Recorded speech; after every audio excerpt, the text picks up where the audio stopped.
వ్యతిరేకంగా పోరాటాలు చేసిన మన ప్రాంత మొదటి వ్యక్తి మన లక్ష్మణ గారు.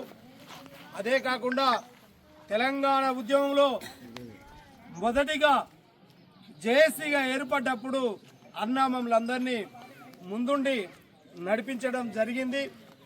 అన్న అకాల మరణాన్ని మా బాధ హృదయాలతో చేస్తూ